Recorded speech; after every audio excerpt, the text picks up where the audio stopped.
上好น้องล่า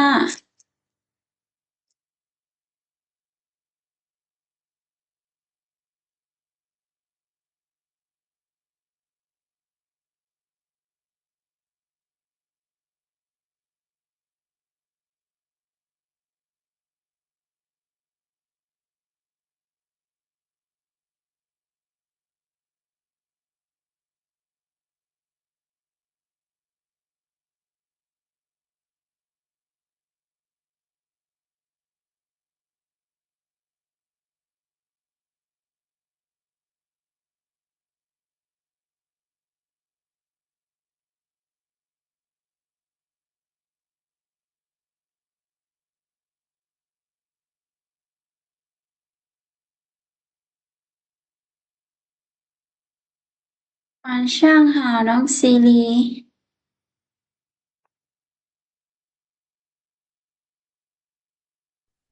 晚上好，老师。晚上好โอเคพวกเรามาเรียนก่อนเลยเนาะเพราะว่าเวลาของพวกเรามีจำกัดโอเคตัวทางเทิงนี้เมื่อวานนี้อาจารย์พาพวกน้องเรียนแล้วเนาะมีแต่ว่าพวกน้อง2คนบ่ได้เข้ามาโอเคมีแต่ไปเบิ่งคืนตัวคลิปเก่าเนาะที่อาจารย์ลง YouTube โอเคมื้อนี้เรามาเบิ่ง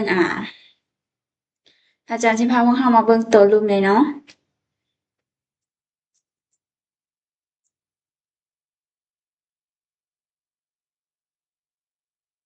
โอเคมาเบิ่งตัวนี้เนาะ老板这些苹果怎么卖老板这些苹果怎么卖老板ตัวนี้หมายถึงความหมายของมันจะเป็นจะแม่นเจ้านายเนาะหรือว่าหัวหน้าเนาะแต่ว่าอยู่ในกรณีที่แบบว่าเราไปซื้อเครื่องเนาะเจ้าของร้านหรือว่าเจ้าของคนที่เราขายเครื่องเนาะเราสามารถเว้าได้ว่าเราป่าเนาะเราสามารถเอิ้นเราว่าเราป่าเนาะ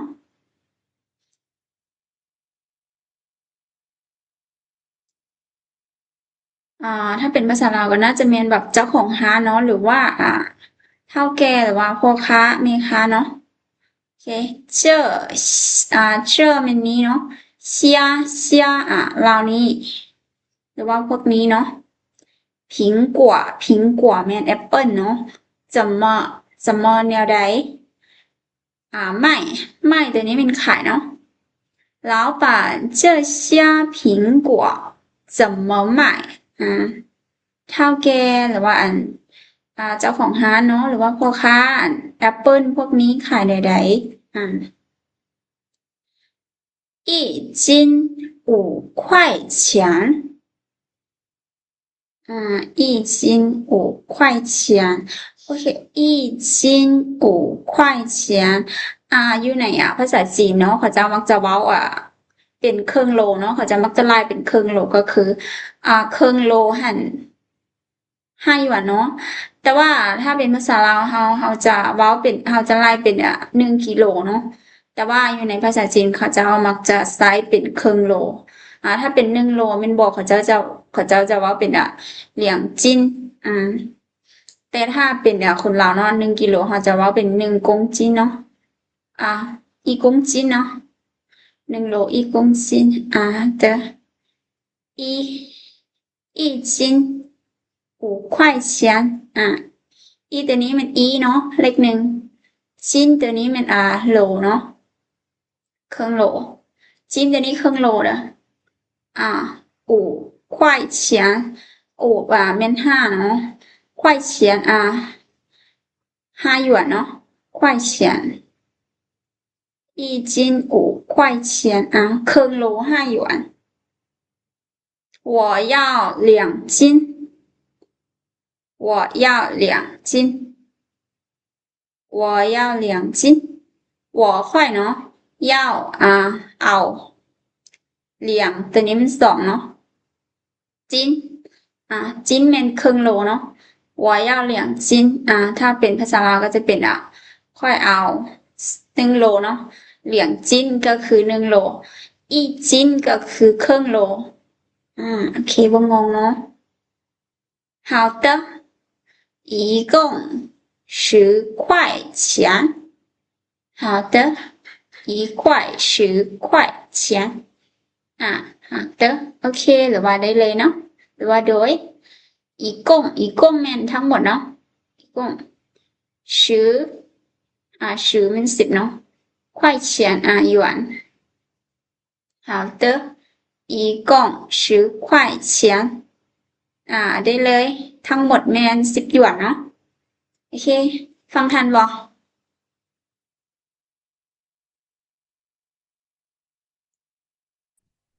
เลยทัน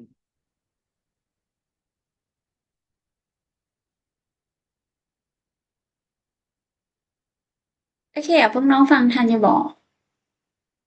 ทันนะจ๊ะเจอรู้สึกว่าเสียงน้องล่า ทัน จะ อาจารย์ โดยเพราะเสียงน้องล่ามันคอยน้องอาจารย์บ่ค่อยได้ยินโอเค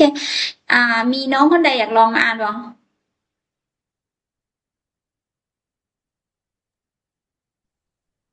老师好的西丽还有吗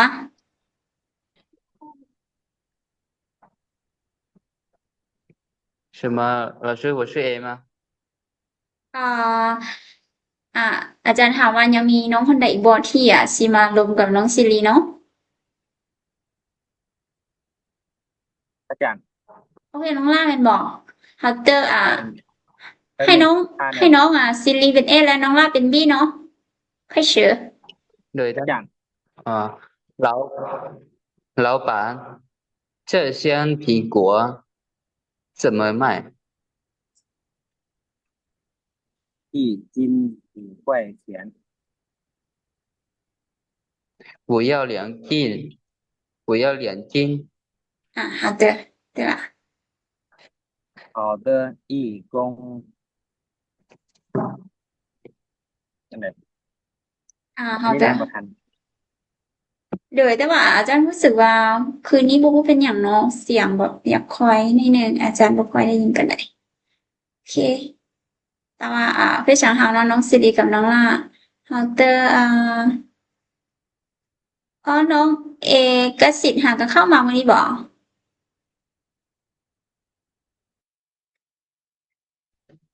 โดยอาจารย์น้องอยู่ไส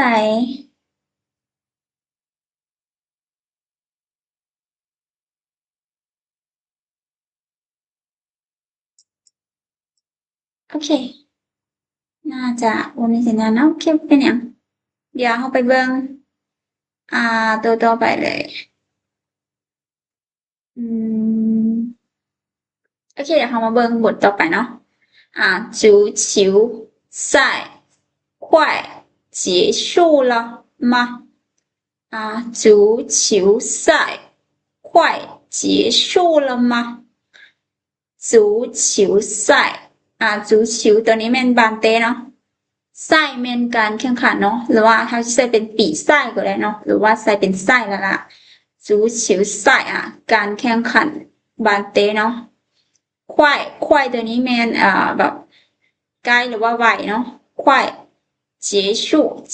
มันจบเนาะจบหรือว่าสิ้นสุดลงเริ่มมาแล้วบ่足球赛快结束了吗การแข่งขันบันเตะใกล้จะสิ้นสุดลงหรือว่าใกล้จะจบลงแล้วบ่刚刚开始呢你怎么才来刚刚开始呢你怎么才来刚刚เป็นหาก่อนเนาะ开始เริ่มต้นเนอน้ำเสียงไทยเนาะ你เจ้า怎么เป็นหยัง才หา来มา呀โอเค刚刚开始呢你怎么才来หาก็เริ่มนะเป็นอย่างจะเป็นอย่างเจ้าหาก็มา我刚才有点事有点急事好的อาจารย์มักจะบ่ใส่อันนี้ตลอดเลยเนาะตัวนี้อย่าลืมใส่นะน้อง好的可以了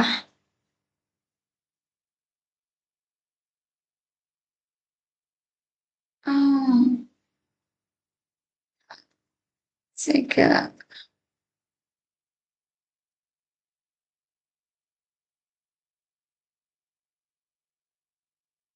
好的，这样也行了。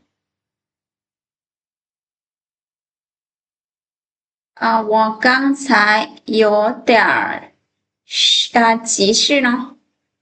我刚才有点急事我坏เนาะ刚才เมื่อกี้เนาะ有มี点แม่นน้อยนึงเนาะ急事เรื่องด่วนเนาะ我刚才有点急事เมื่อกี้นี้ค่อยมีเรื่องด่วนน้อยนึง好吧今天我们校队一定会赢好吧今天我们校队一定会赢好吧 OK 今天มื้อนี้我们พวกเรา校队ตัวนี้แม่นทีมของโรงเรียนเฮาเนาะ一定นี่แม่นแน่นอน会นี่แม่นจะเนาะ赢ชนะเนาะ好吧今天我们校队一定会赢โอเคมื้อนี้ทีมโรงเรียนพวกเราโรงเรียนของพวกเราเนาะต้องชนะแน่นอน好的ท่านฟังท่านบอกน้อง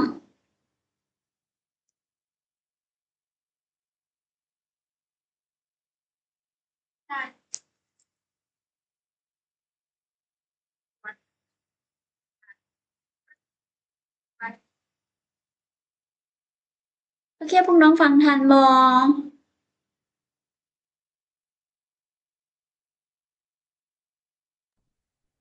อาจารย์ฟังทันบ่อ่านตัวที่2ไม่เลยตัวกลางนี่บ่เลยโอเคเดี๋ยวอาจารย์สิอ่านใหม่อีกรอบนึงเนาะ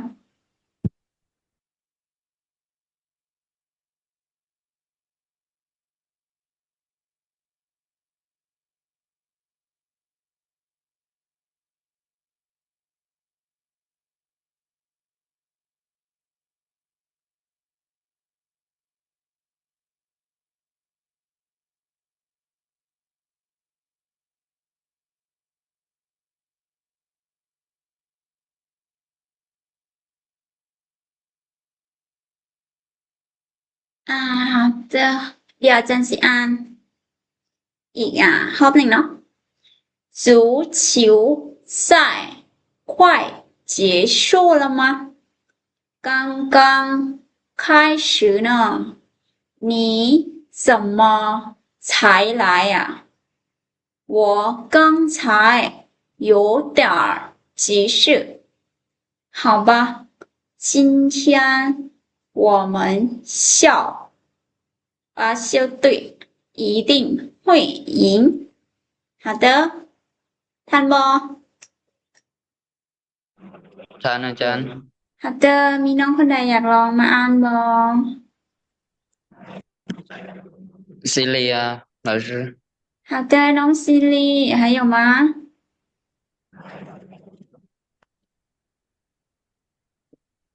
还有吗没有了吧โอเคบ่มีแล้วบ่มีแต่น้องซิลีคนเดียวบ่ลานจัง好的ให้น้องซิลีเป็น A และน้องลาเป็น B เนาะ开始可以足球赛快结束了吗束了吗对非常好刚刚开学呢你怎么才来我刚才有点急事好吧今天我们校队一定会赢好的非常好น้องลากับน้องซิลีเนาะฮัตเตอร์เฮาไปเบิ่งบทต่อไปเนาะยังอีกบทนึงโอเค你还记得我吗你还记得我吗你เจ้าเนาะหายยัง记得มันจื้อได้เนาะ我会吗บ่你还记得我吗เจ้ายังจื้อค่อยได้บ่不好意思我แต่นี้ต้องเป็นปูเนาะปูสลิปโอเคพวกน้องอย่าลืมตัวนี้เป็นเสียง2ให้อาจารย์เด้ออาจารย์ใส่อยู่นี่ผิดเนาะ我不记得了你是谁呀我不好意思我不记得了你是谁呀谁呀不好意思ขอโทษหรือว่าขออภัยเนาะ我会不记得了不คือบ่เนาะ记得了จื้อบ่ได้แล้วเนาะ你เจ้าชื่อแม่น学ไผเนาะมีน้ำเสียงลงท้ายเสีย不好意思我不记得了你是谁呀ขออภัยค่อยจื้อบ่ได้ละค่อยบ่จื้อละเจ้าเป็นไผ我是小明的朋友上次我们一起吃过饭我是小明的朋友上次我们一起吃过饭好的这个也错了一起呢一起行了我会เนาะชื่อแม่น小明小明แม่นชื่อเนาะอาจารย์เอาชื่อ小明มาใส่的ของ朋友หมู่เนาะ上次上次แม่นครั้งก่อนเนาะหรือว่าเทื่อก่อน我们พวกเฮา一起แม่นนำกันหรือว่าด้วยกันเนาะชื่อกินชื่อกว่ากินมาแล้วเนาะกว่าตัวนี้มันแบบว่าผ่านมาแล้วเฮ็ดมาแล้ว饭ข้าว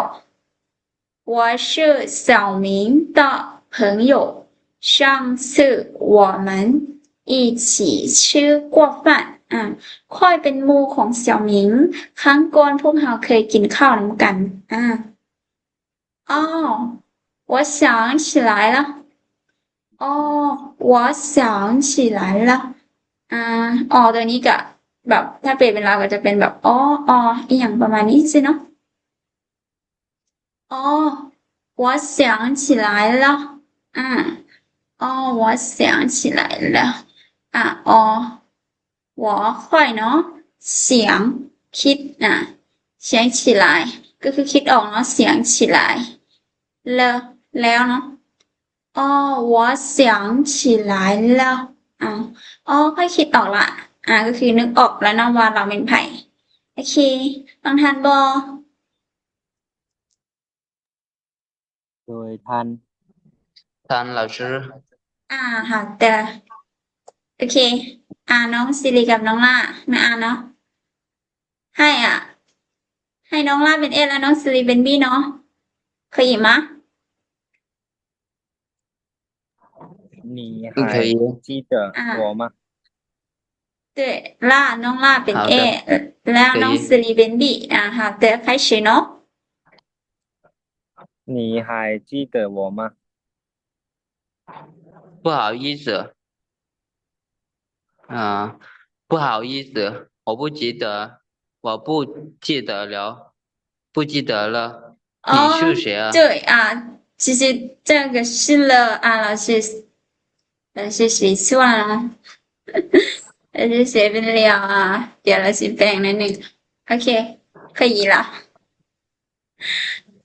继续不好意思老师โอเคน้องสิริอ่านแล้วล่ะบ่我们เลยแล้ว老师好的น้องว่าอะไรเนาะ我是小明的朋友，上次我们一起吃过饭。过เนาะชื่อกว่า吃过饭。对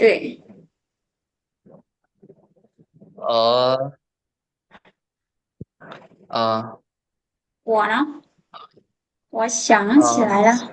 我想起来了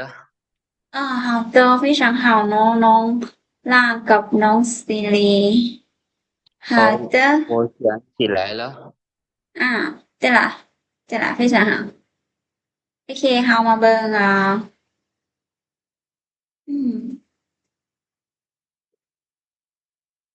เฮามาเบิ่งในหมวดเกี่ยวกับคำศัพท์คำอื่นๆของเฮาเนาะโอเคตัวบทนี้มันจะจบเพียงเท่านี้แล้วแหละโหยมีเนาะชื่อแมนเป็นคือเนิงสามารถได้กายควรจะปังซวยเหลือเจ้าหาหวนเปลี่ยนหรือว่าแลกเปลี่ยนเนาะเติมถ้าเป็นตัวนอนหรือว่าเลขอื่นๆชื่อลองหรือว่าทดลองเก๋ให้好的有是能该帮找换等是给เข้าใจแล้วพวกน้องฟังทันบ่ด้วยท่าน好的พวกน้องอยากลองมาอ่านบ่ด้วยใช่น้องลาบ่ด้วย开始เนาะ有是能该帮找换等เนาะ等是给对非常好น้องละโอเคน้องสิได้อ่านบ่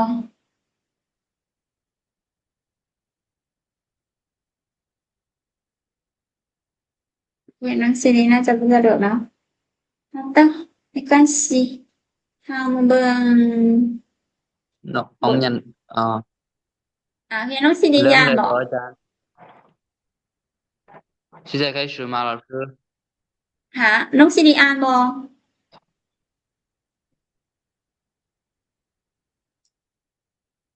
对没关系บทสนทนารู้สึก开始เลยบ่อาจารย์โอเคนะน้องสิได้开始กันเนาะ开始โดยอาจารย์บ่ได้ยินน้องบ่อาจารย์โดยอาจารย์ได้ยินแล้วเนาะโอเคเนาะเริ่มใหม่เนาะ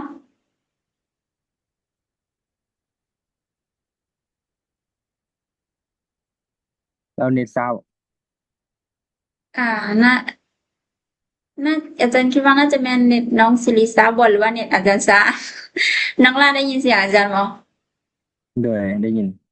โอเคน่าจะแม่นเน็ตน้องสิริซาเนาะ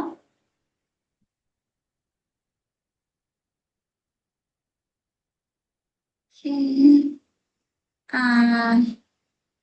น้องสิริยังได้ยินบ่อันตามก่อนโอเคน้องสิริน่าจะบ่ได้ยินแล้วเนาะ好的โอเคเพราะว่าคืนนี้เดี๋ยวต่อไปนักเรียนอาจารย์เราบ่สบายเนาะแล้วอาจารย์บ่ได้มีสอนต่อ ฉะนั้นเดี๋ยวจักหน่อยอาจารย์สิส่งลิงก์อีกแล้วน้องกดเข้าอีกแล้วเฮามาเรียนต่อแล้วโอเคบ่ คืนนี้ว่ะ โดยมื้อนี้เพราะว่าเดี๋ยวจักหน่อยอาจารย์มีสอนต่อเนาะแต่ว่ามื้อนี้นักเรียนอาจารย์เราบ่สบายเนาะฉะนั้นเดี๋ยวอาจารย์บ่ได้สอนต่อแล้วอ่ามีแต่เดี๋ยวอาจารย์สิส่งลิงก์เข้าใหม่แล้วน้องกดลิงก์เข้าใหม่แล้วเฮามาเรียนต่อเนาะ ด้วย ครับเด้อ